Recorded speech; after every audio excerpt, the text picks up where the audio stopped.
Pablo, muy buenos días, gracias por atendernos a Diario Buen día. Lateral. Una importante charla, debate este sábado a partir de las 19, ¿sí? Sobre Así es. la reforma judicial. Bueno, Pablo Cerdán, miembro del Ministerio de Seguridad de la Nación y también docente de la UBA. Así es. Importante este debate que se está dando en la Argentina sobre la reforma.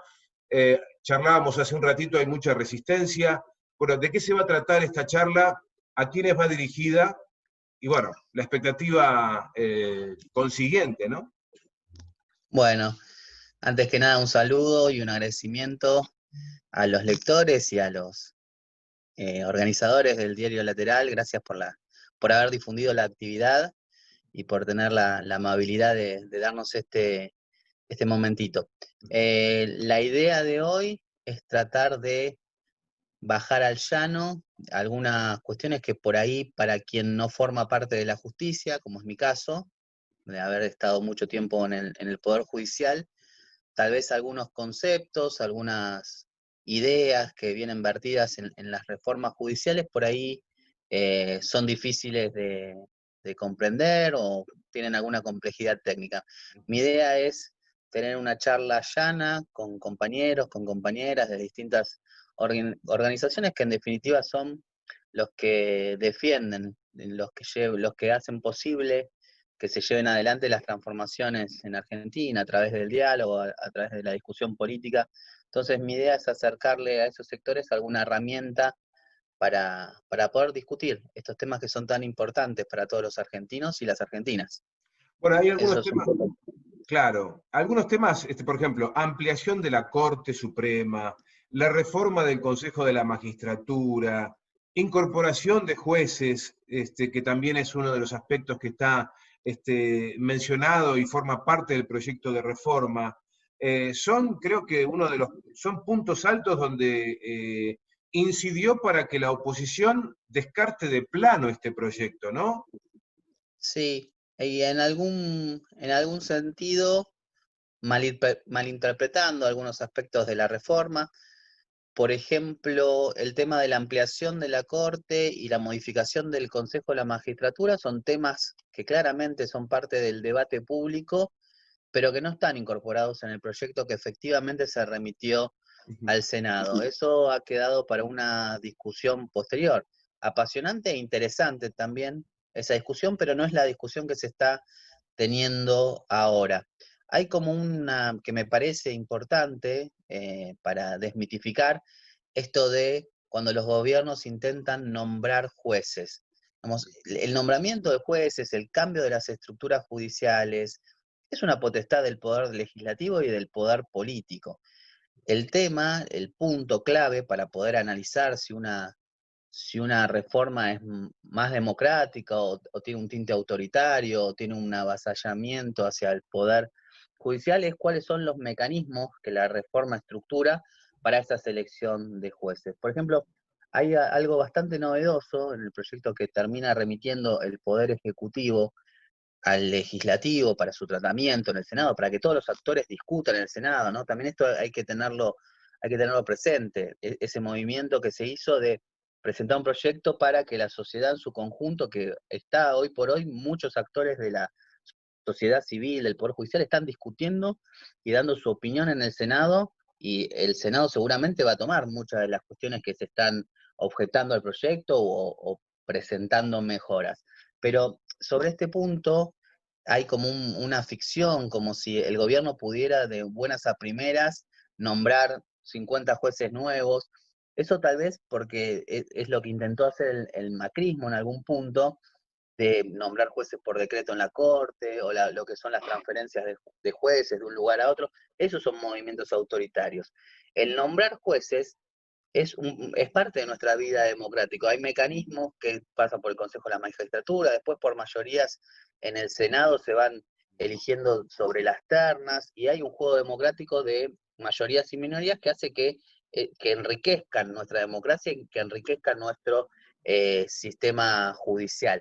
Hay una novedad en el proyecto remitido por el Poder Ejecutivo, que es la posibilidad de que los concursos de jueces, o sea, los exámenes que cualquier ciudadano se puede presentar, cualquier abogado, en verdad, se puede presentar ante un concurso, y hoy por hoy esos concursos son bastante oscuros, de alguna manera son inasequibles o tienen algún cierto grado de oscurantismo. Lo que propone el proyecto para el caso particular de la reforma es, por ejemplo, para darte algunos, ¿no? Hay muchísimos puntos de la reforma, es una reforma bastante completa, pero uno de los puntos para destacar es la posibilidad que esos concursos, en vez de ser escritos, sean orales y que sean grabados.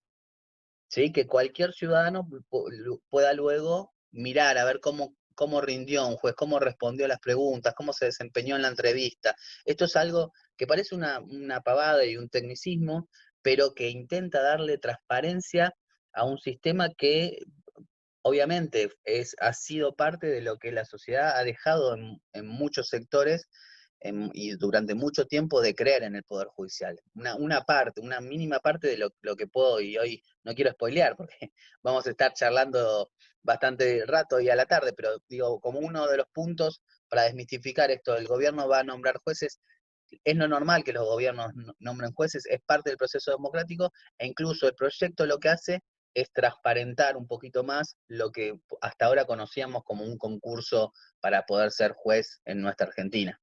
Bueno, y ahora sí te traslado, estamos en esta reunión Zoom, esta suerte de entrevista para el diario, estamos también en compañía de nuestra compañera Cristina Welchen, agradeciéndote por supuesto estos minutos para promocionar lo que será la charla de esta tarde, y ella nos acerca algunas preguntas. ¿Cómo se asegura la independencia del poder de turno? ¿Cómo se logra una justicia realmente independiente y si esto es factible? Bueno, primeramente es logrando nombrar jueces que sean independientes. Y uno de los puntos que te decía anteriormente es que los concursos que puedan ser controlables por la sociedad, que no sea, los jueces que llegan no deban favores. Si el juez que entra, los nuevos jueces, supongamos que ampliamos, ¿no? Es muy difícil porque la estructura judicial ya fue, vos pensás que todavía tenemos jueces, aún hay jueces en Argentina que no fueron nombrados mediante concurso de antecedentes, o sea, que fueron nombrados directamente por el poder de turno. Entonces, ampliar la justicia federal, de hacer nombramientos mediante concursos transparentes, es una forma de que la persona que llega a ocupar un estrado, la persona que llega a un juzgado, no tenga una dependencia política. Siempre hay una vinculación política. Los jueces también son sujetos políticos y tienen su ideología y sus posturas.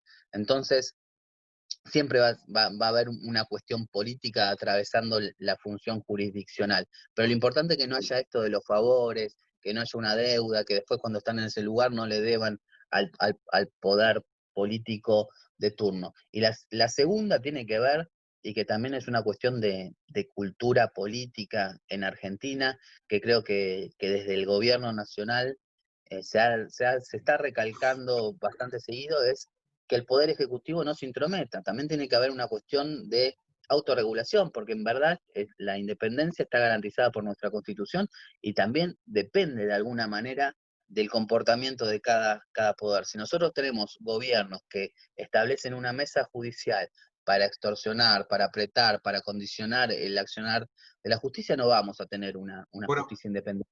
el macrismo tenía una mesa judicial, casualmente, ¿no? Una fuerte mesa judicial que fue parte de un esquema un poquito más grande que terminó persiguiendo a la oposición. Claro, exactamente. Parece, La idea es lo que permanentemente plantea el presidente, es la ausencia de operadores en la justicia, y que él lo manifieste y lo diga permanentemente también es una garantía para el Poder Judicial de poder moverse con libertad. Creo que esos dos puntos, la forma como nosotros diseñemos de aquí en adelante el Poder Judicial y con mecanismos transparentes de selección de jueces y también una conducta, una cultura política de autocontrol del Poder Ejecutivo que se manifieste en el discurso al menos, para comenzar a cambiar eso, que en algunos puntos yo he escuchado tanto colegas tuyos o actores judiciales como que están, en algún punto está naturalizado que en un momento llegue un llamado del Poder Ejecutivo al Poder Judicial. Eso no lo deberíamos poder, no lo deberíamos tener naturalizado. Un Claro. tercer punto quizás, si me permitís, no sé cómo Sí. estamos de tiempo, vos cortame porque yo, viste, No, no, soy malo no. y hablo. Estamos bien. Me gustaría no extendernos mucho justamente para, como decías vos muy bien, con estos términos millennials, no spoilear mucho lo que va a ser esta tarde, pero, a ver, dos últimas preguntas. Cristina, bueno, está participando con algún problemita en el audio, entonces me está transmitiendo las preguntas. Yo quería aportar una cosita. Hubo también diferencias dentro de espacios como el Diario de la Nación, que hace poquito tituló la organización afín al kirchnerismo como el CELS, ¿no? Centro de Estudios Legales y Técnicos, también tiene diferencias en la reforma judicial. Por supuesto, el Diario de la Nación lo aprovechó y lo metió en tapa. Entonces, a ver si pronuncio bien el nombre de la directora ejecutiva del CELS, Paula Lichavsky. Ella mencionaba, decía, nos parece que este proyecto sigue quedando centrado en una lógica de creación de juzgados y fiscalías que implica una mirada contraria al avance y a la implementación del sistema acusatorio tal como se aprobó con la modificación del Código Procesal Penal en 2014. ¿Qué quiso decir ahí? Si nos explicás un poquito. Ya, bueno, primero, voy a responder con mucha humildad por lo que implica en Argentina el CELS y el prestigio de la doctora, pero en mi humilde entender, creo que hay alguna especie de error o desentendimiento ahí. El proyecto no crea juzgados y fiscalías. Por ahí parece un matiz lo que voy a plantear y permitime también, por ahí nos metemos en alguna cuestión técnica, pero bueno, la pregunta justamente apunta a una diferencia técnica. Lo que crea el proyecto son cargos de jueces y fiscales, que no es lo mismo que crear juzgados o fiscalías. ¿Cuál es la diferencia? Que el juez es unipersonal, el fiscal es unipersonal, y crear un juzgado, una unidad investigativa, es un grupo de gente. Lo que el sistema acusatorio, una de las ventajas y también una de las características que tiene el sistema acusatorio es que impide la delegación. En Argentina, nuestro Poder Judicial Federal, estamos acostumbrados a que el juez delegue en sus empleados cierta actividad jurisdiccional. Entonces, hay un juez con muchos empleados y en verdad los que hacen la tarea rutinaria, diaria, toman indagatorios son los empleados. Entonces, lo que dice la colega es, no tiene sentido reproducir ese sistema, pero el proyecto no apunta a eso, justamente crea jueces, cargos de jueces y no crea juzgados. Lo que hace es redistribuir los empleados que ya están trabajando en el Poder Judicial y los asigna a diferentes jueces. Yo creo que el sistema acusatorio, a diferencia de lo que plantea el CES, necesita de muchos jueces y fiscales, justamente porque a lo que tenemos que apuntar, y una de las ventajas del sistema acusatorio, es la inmediatez, la presencia del juez en la actividad jurisdiccional. No es lo mismo sacar una sentencia, un procesamiento o hacer una indagatoria sin dar la cara. O sea, si yo ahora pudiera apagar la camarita y yo puedo decir, ahora, yo estoy hablando con vos y tengo que poner la cara y ponerle el cuerpo a lo que estoy diciendo. Que los jueces estén presentes, que lo tengan que decir, que las audiencias sean públicas, que alguien las pueda mirar, eso implica muchísimo más jueces, porque imagínate que tienen que estar en todas las audiencias, todos los procesamientos, todas las indagatorias, tienen que estar. Entonces, naturalmente, el sistema acusatorio lleva a que haya mayor cantidad de jueces. Ese es un pequeño matiz. Sí considero y comparto con la postura del CEL que no tendría sentido crear plantas de personal, porque justamente lo que necesitamos es más jueces comprometidos que estén frente a las causas. Por ahí distinto la situación, y ya no te aburro más, pero esto es bastante técnico, pero sí es distinta la situación en el Ministerio Público, que es la parte que acusa, ¿no? que investiga el accionar de quien cometió un delito. Ahí sí, por ahí vos necesitas equipos más nutridos y también divididos de diferentes formas. Comparto que en algún punto del proyecto debería mejorar la parte que estructura el Ministerio Público, tendría que ser un poco más dinámico y cambiar un poco su composición y no parecerse tanto a lo que hay que hacer una transformación más profunda. Pero eso de ninguna manera desacredita la intención y hacia dónde apunta hacia dónde apunta la reforma del gobierno. Pablo, te agradezco inmensamente este contacto. Me voy a despedir con dos preguntas que son justamente de mi compañera Cristina Welchen, que están aquí apuntadas. La primera es, bueno, Pablo, dos puntos, dice, según vos, ¿cuáles son los principales vacíos en el actual sistema judicial? Y la última, y a manera de resumen, ¿cuáles serían los puntos claves de la reforma? ¿Sí? ¿Se entiende? La primera es cuáles son los principales vacíos del actual sistema judicial, y la última, en resumida cuenta, cuáles son las claves de la reforma. Bueno. Cristina, ¿cómo estás? También te saludo a vos, que no te escuchamos, pero sé que estás ahí trabajando y haciendo tu tarea. Te agradezco también a vos el espacio. Bueno, los vacíos del sistema judicial son muchísimos. Incluso puedo decir que el proyecto no apunta a solucionarlos a todos.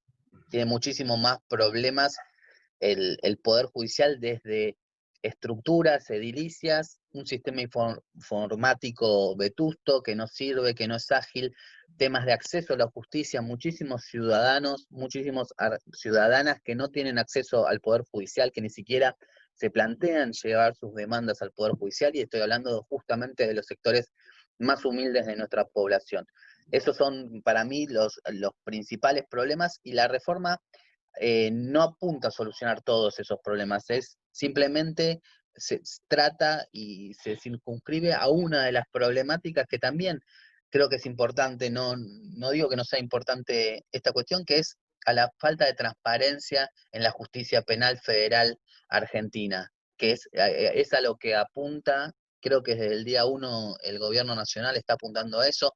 Por ejemplo, y volviendo un poco con lo que hablamos de la independencia, pero la desvinculación, uno de los primeros decretos que saca Alberto el día 5 de marzo sobre la desvinculación de los servicios de inteligencia con el Poder Judicial, es un paso fundamental camino a la independencia del Poder Judicial, y esta reforma es un segundo paso bastante importante. Como puntos claves, me parece que fortalece algo que también es un flagelo en Argentina, que por ahí cuando se presenta el proyecto, y me parece que esto de parte de la oposición, hay un juego discursivo bastante complejo, que es la cuestión de la investigación del delito organizado en la Argentina. La justicia federal, lo que se está tratando de reformar en este momento, uno de sus principales objetivos como estructura, como objetivo, como razón de ser de la justicia federal, es justamente perseguir este tipo de delitos, ya sea el narcotráfico, la trata de personas, los secuestros extorsivos, la trata, todos los delitos, el lavado de dinero, ¿sí? Todos los delitos, tráfico de armas, los delitos más complejos y graves que se suceden en nuestro territorio. Hoy por hoy esa justicia federal no está demostrando efectividad en la persecución de esos delitos. Entonces me parece que esta reforma, al fortalecer las justicias federales del interior, por ejemplo Misiones, que casi que duplica con nuevos juzgados federales para poder justamente en el territorio de ustedes, tenemos una de las fronteras más complicadas y más amplias a nivel nacional, donde se trafican un montón desde sustancias ilícitas hasta personas, como en toda la frontera, ¿no? No quiero decir que solo en Misiones, pero tienen justamente una frontera con otros dos países, y me parece que fortalecer las capacidades de esa justicia federal, aumentando la cantidad de recursos para poder investigar delitos complejos, me parece que es uno de los puntos más altos de la reforma, que no se tiene en cuenta, que no está en el debate público. Me parece que falta que focalicemos en que en Argentina la cuestión del narcotráfico, acompañado por muchas personas con problemas de adicciones, la trata de personas, son temas que nosotros tenemos que empezar a abordar seriamente, y me parece que el proyecto, solo con eso, ¿no? Con el fortalecimiento y el pasaje, y no voy a reiterarme porque ya lo explicaba anteriormente, todas las ventajas que trae el sistema acusatorio, me parece que son los dos puntos, si querés para resumir un poco, más altos que tiene la reforma. Y me parecen los puntos más interesantes. No sé, Cristina, si te respondí, espero haberlo hecho. Seguro que sí, seguro que sí. Pablo, te agradezco enormemente, muchísimos éxitos entonces para esta tarde a partir de las 19 horas en reunión Zoom organizado por convocado por Encuentros Ciudadanos y organizado por la agrupación la Azurduy, organización también que pertenece a Encuentro Ciudadanos y al Frente de Todos aquí en la provincia. Así que bueno, muchísimos éxitos, seguramente habrá muchísimos participantes. El tema será el título central del día de hoy: Reforma Judicial, una justicia sobre la que no influyan los poderes. Importantísimo el título. Gracias, Bueno, Pablo, en nombre de Cristina Welchen y mío, por este tiempo. Y bueno, sigamos luchando por una justicia más independiente. Muchas muchas gracias. gracias y cuando necesiten a disposición. Gracias. Un Un abrazo gusto. grande. Chao, chao. Chao, chao.